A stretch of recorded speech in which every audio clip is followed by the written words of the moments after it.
Hello, my name is Lavian, or Lavi for short. I know it's been a really long time since I last posted a video, but now that I've graduated college and I'm not working at the moment, just doing commissions, I want to be able to post more consistently and do more videos now that I have more free time.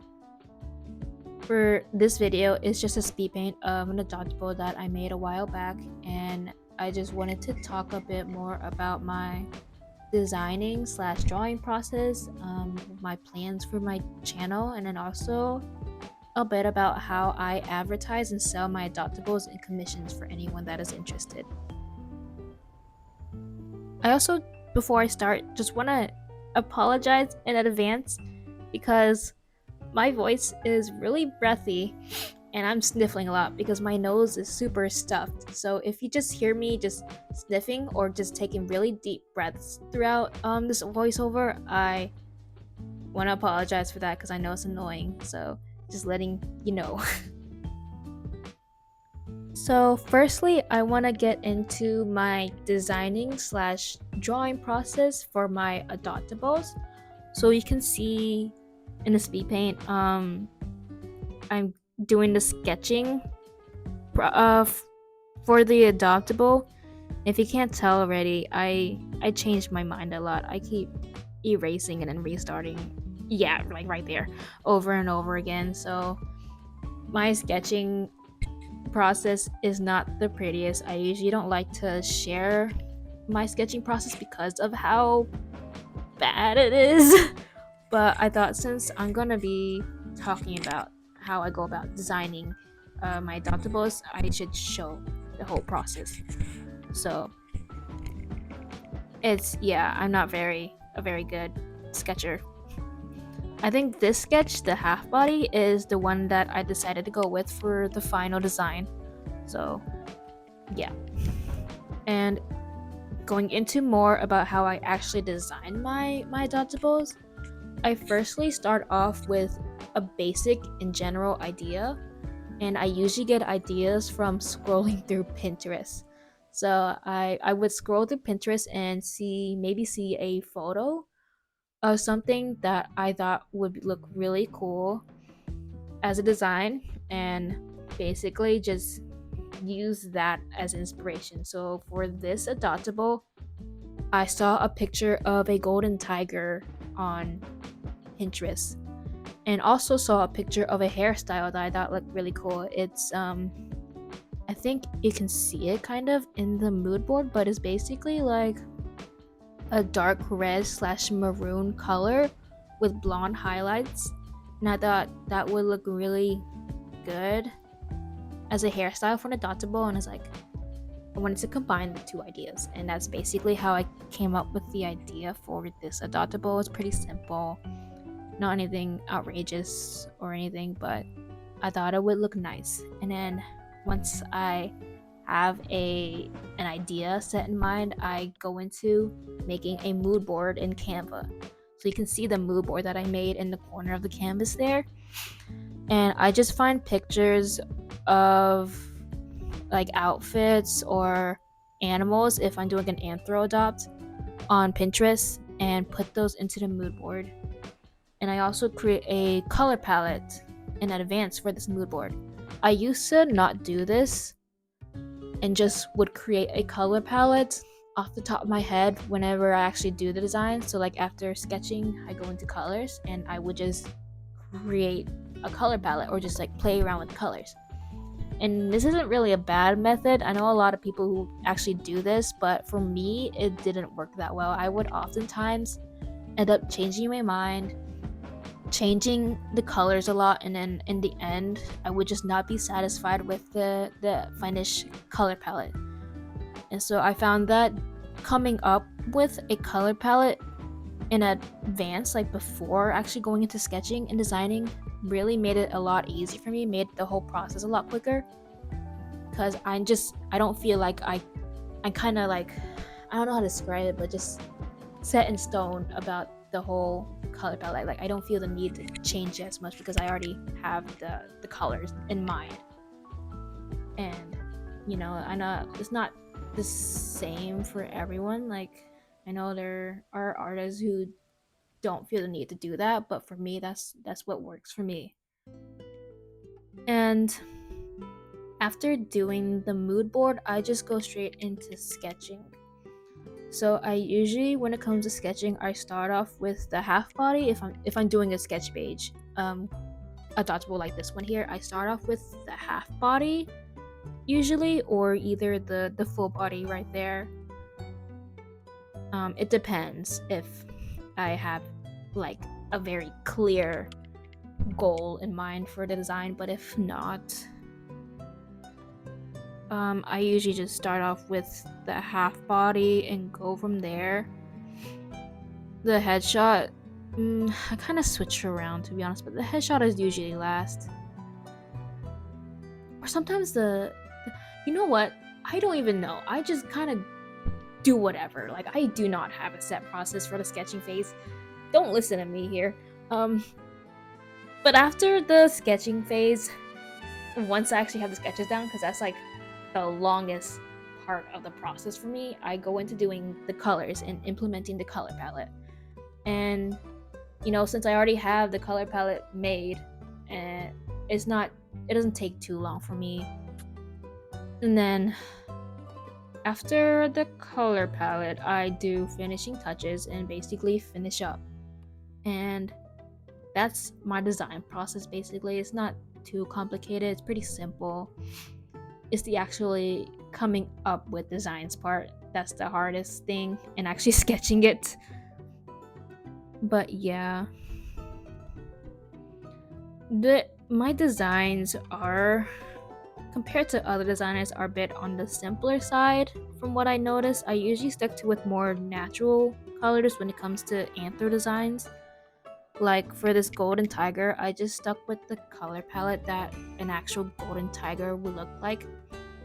But I'm hoping more in the future I start experimenting more with different designs, more creative and I guess fantastical designs, like that aren't just basically like the pattern, the fur pattern of an actual animal, like out in the wild, if you know what I mean. I don't know, but that's one thing I need to really work on. But this is what I've got for now.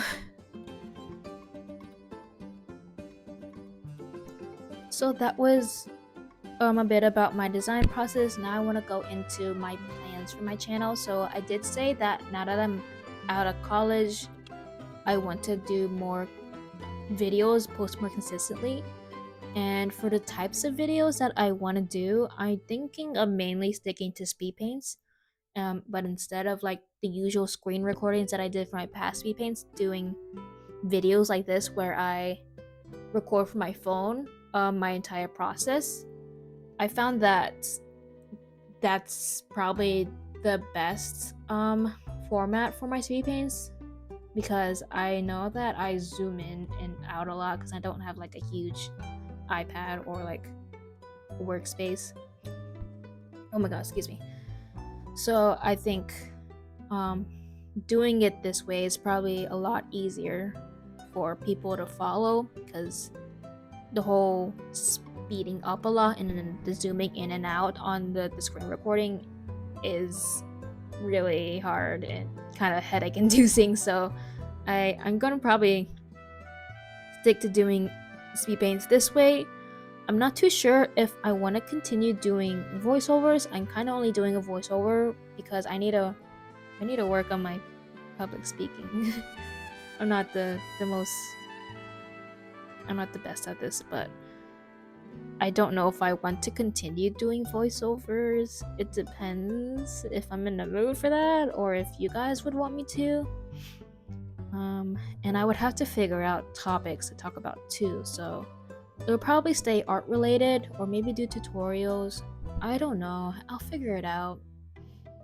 But that's basically my plan for the channel, just sticking to doing speed paint like these, sometimes voiceovers, and I think I'll occasionally do animation memes if anyone likes that, but probably not anything too complicated because it is really draining and really time consuming for me to do animations. Like I had that problem with my last channel with animation memes, and I just couldn't keep up with doing them consistently. So that's probably how things are gonna go for my channel. So the last thing I want to talk about is how I go about advertising and selling my adoptables and commissions. I posted a TikTok about my adoptables like a while back, and it got a bit of attention and questions from people asking how I actually sell my adoptables and how I advertise. So I do just want to talk about it a bit in this video if anyone is interested in that. When it comes to advertising my adopts/commissions, I usually advertise on Toy House and Discord.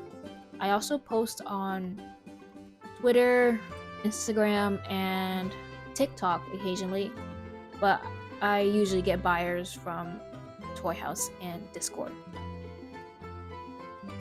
So for how I advertise on Discord, I usually advertise in several small art servers rather than like a few big art servers.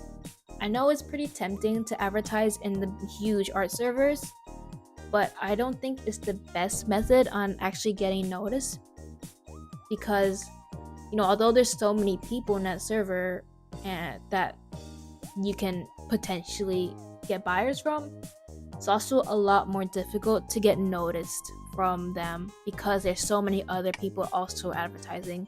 Usually when you post an advertisement in these big servers, someone will post theirs immediately after and you get drowned out very quickly. So I don't think it's a great idea to solely advertise in big art servers. I think the best method is, in my opinion, advertising in several small servers.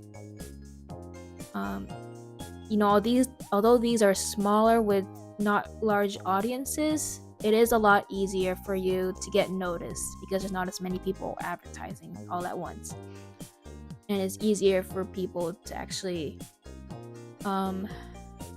be interested in your stuff and to actually connect with these people. I think the most important part of advertising and getting your stuff out there is connecting with people in the community. And this is a lot easier to do in smaller art servers than bigger art servers. I know I'm very socially anxious person myself, so I understand how scary it can be to connect with people, to talk in these servers, but it's very important that you actually talk to people in the servers and show that you're actually active and committed to the community, because then people will get to know who you are and will be more interested in your stuff now that they know who you are. If you just pop in to like post your advertisement like commission me and then leave, no one's really going to be as interested in you because they don't know you. Like, I know when it comes to jobs, everyone says networking is super important, and I know how annoying that is, but it really is true.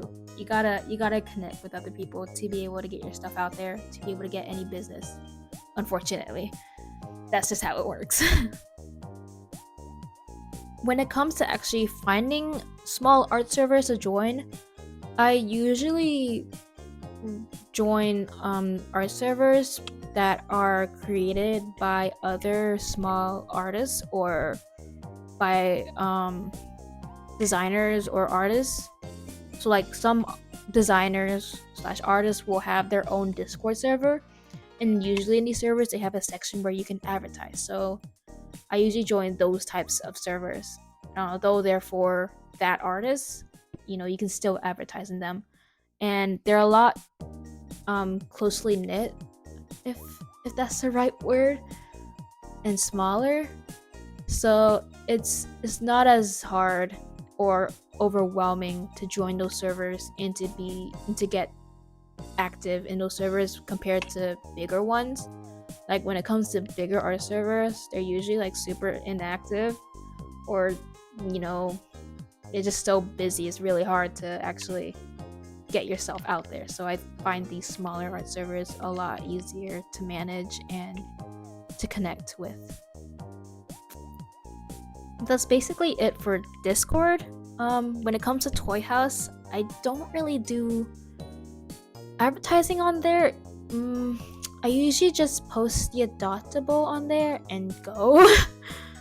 Like I post adoptable and then share the profile on other social medias if you understand.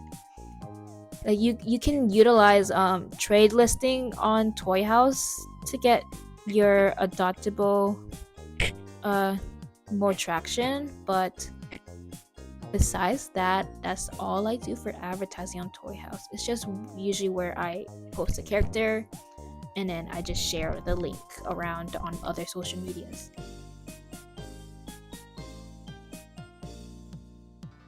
When it comes to deciding the type of adoptables that you want to make, there's a huge variety and a lot of types of adoptables out there that you can focus on.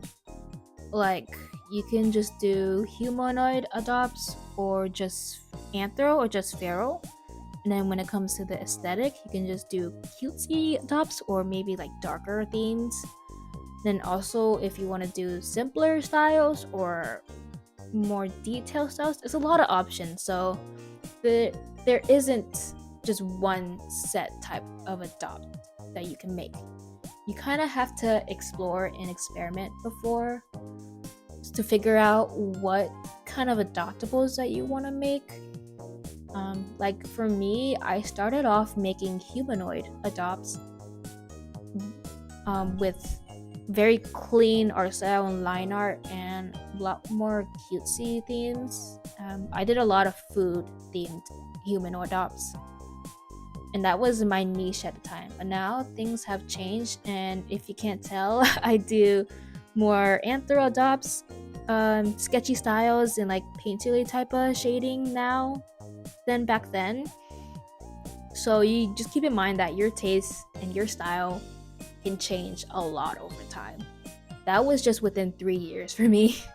So just, figure out what kind of style you want to do, what type of adoptables that you like, and go from there.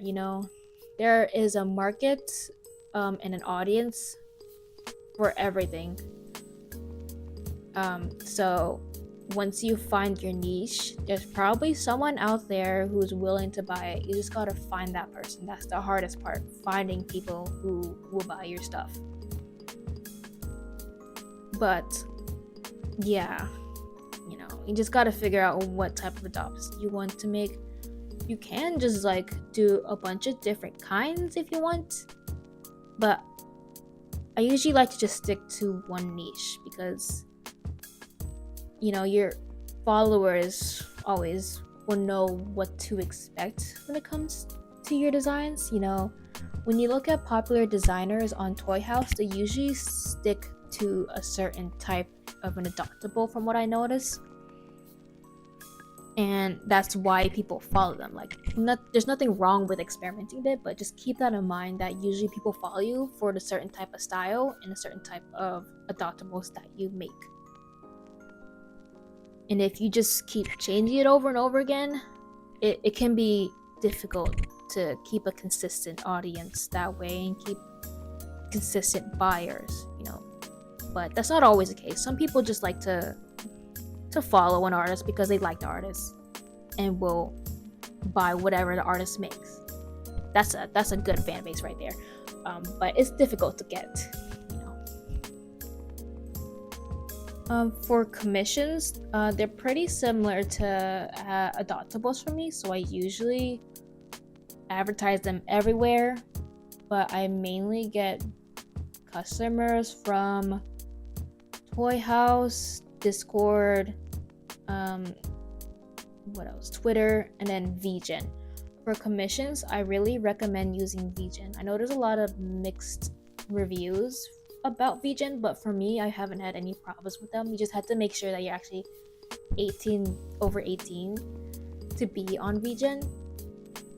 But it's worked really well for me. I've gotten quite a few commissions from there and gotten some good customers, like good and loyal customers. Like there's this one customer who I really appreciate from the bottom of my heart, because she has commissioned me so many times now. I've like done like almost 10 commissions for them now, and they found me through VGen. So VGen is great for getting your stuff out there because it pushes your services out to people, and it's a great way of finding new customers and new followers from that.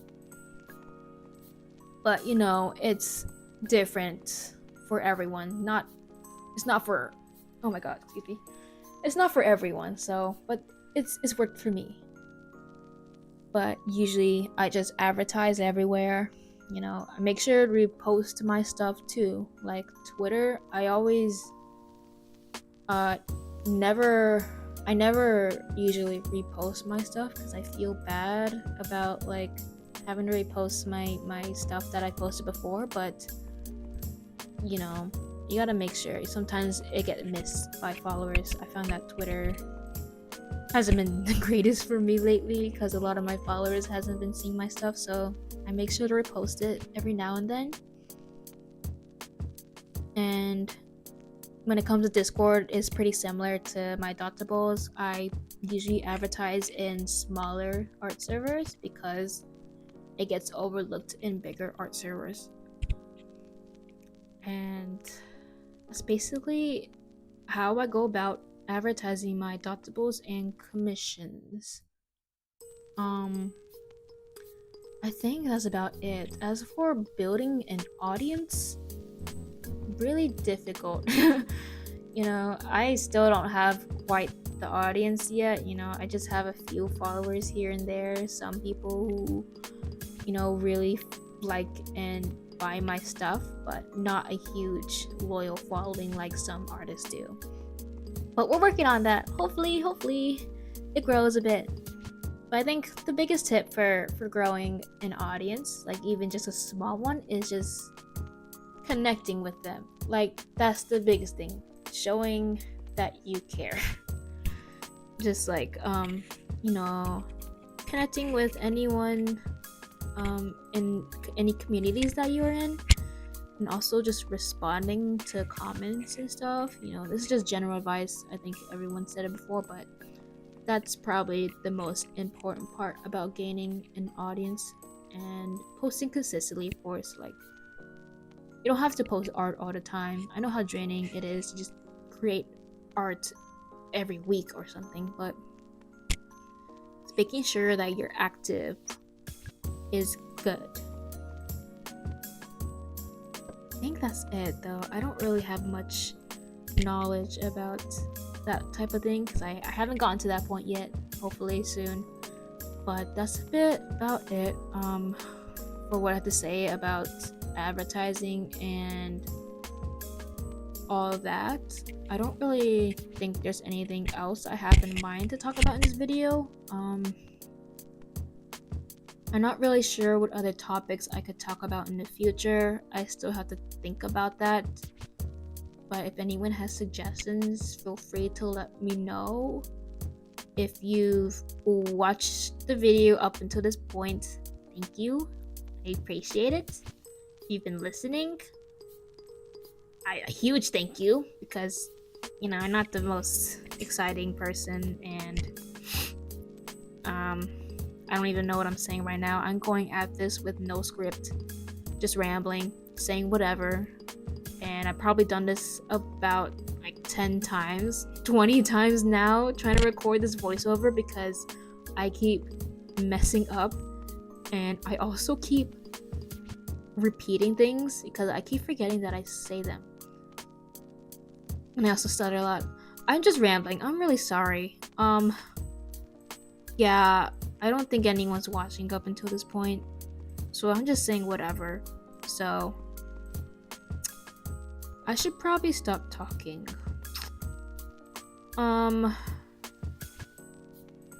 If anyone wants me to keep doing voiceovers, just let me know. If you want me to shut up forever, also let me know. I really don't care either way.